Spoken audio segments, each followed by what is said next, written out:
I've observed that whether this is in personal situations or in business situations, when we start talking about something, whatever the topic might be, we tend to attach a higher degree of importance to said thing than it actually warrants. I started observing this a few years ago, and I came across the focusing illusion, which was, I believe, shared and popularized by Daniel Kahneman and Amos Tversky. It basically says nothing in life is as important as you think it is while you're thinking about it. When I saw that, I said, aha, yes, this explains a lot of what I've seen in product work when we are deciding, hey, should we build X? And here's how it manifests. Somebody comes in, maybe it's the sales team, and says, very important customer has asked for X feature, whatever X is. So then now we start discussing X and how we might implement it and how many resources it'll require, how we might get those resources because we have something else to do, and whether it's even a good idea to do X. And in almost every such interaction, what we fixate on is just this idea of X. And we don't think about the other options. That leads to highly unproductive conversations and slower decision making and bad decision making. I'll share two examples actually from my experience at Stripe.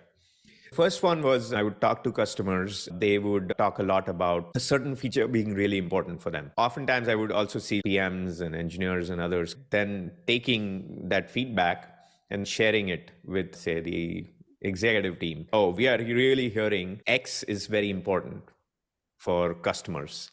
So I started noticing sometimes then that proposal would get green lighted, and now we build that feature X. It turns out nobody's using it. You go back to the people who said that they would use X and say, hey, remember you asked about this, now this thing is available, so go ahead and use it. And they say, oh yes, thank you for building this. You're the best. We are going to use this. But right now we have some operational challenges or some other challenges. So we have prioritized this for the next quarter. You say, great. Let's talk next quarter. You go back to them the next quarter and it's the same story, which is, oh yes, we still have intent to use this thing, but we have some other problem that we are dealing with and that's a higher priority. Therefore, we are going to focus our efforts there. But don't worry, this feature is something we really need and we hope to use it. And this story should sound familiar to people, especially for people who build B2B products. So as I personally experienced this and I saw many otherwise smart product people experience this, I started asking myself, why is this happening? And that's when I realized that it's the focusing illusion, which is when you ask a customer or when a customer tells you about a certain problem, you are focused on that problem at the exclusion of all the other problems that the customer is facing. And when you focus on that problem, again, according to the focusing illusion, it will seem important than it truly is. So then I started thinking, okay, so what's the solution to this? How do I make better and more rigorous product decisions? Because I know I cannot change every single customer. Customers are going to say what they say. So how do I figure that out? So that's when I stumbled across this simple but profoundly powerful tool of stack ranking. The way it would work in this situation is at the end of this conversation about this problem X, you say, thank you for sharing this. What I'd like to understand is to be able to have some sort of stack rank of the problems that you or your org are currently facing. So could you first describe those other problems to me? Once they describe the other problems, then you ask them to stack rank them. Which is the highest importance? What is the most burning issue? What is the next? What is the next? And what is the next after that? So that's how you stack rank. And so I call this the customer problem stack rank, CPSR. And what happens when you actually force that conversation is you might realize that this feature X that you spend a ton of time talking about, it's actually not even their number one or number two or number three priority. It is a priority, but it's not the number one, number two priority. And practically what happens for most businesses is that they barely get a chance to work on their first or second or third priority in any given quarter.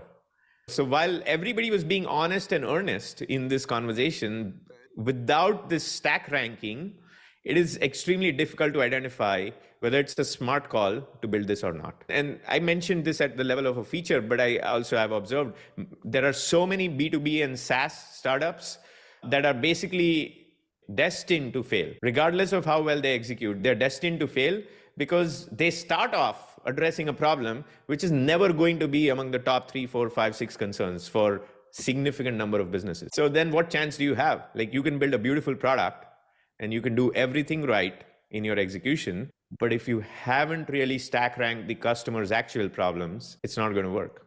I'll share one other example that's more related to ongoing prioritization. This wasn't initiated by me. This was an engineering leader at Stripe around 2016 or so. They observed that there's just too much for us to do. So they proposed basically a simple tool, which I thought was brilliant, ongoing stack rank, OSR, it used to be called. And essentially what it was like, at a certain level, say at the level of the company or whatever, what is the stack rank of projects? What is the most important and what is the least important? The reason this was powerful is that without this, any new thing that came in used to be discussed in isolation. And then it was a painful conversation and it was never clear like what the right answer is. And you'd have meetings upon meetings sometimes and you're still not sure. Or you might end up overcommitting yourself by just saying yes to it. Now with this OSR tool, the ongoing stack rank, when a new request comes in, you say, okay, it might be reasonable to address this request and implement this, but where would you put it in the stack rank?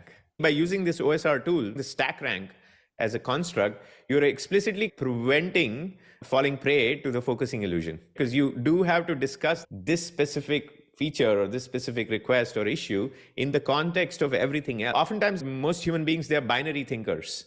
So we just are talking about, is this important or is this not important? But the real question is, we got to evaluate how important is this in the context of everything else that's going on. And it's not just about, oh, will we get positive ROI from working on this?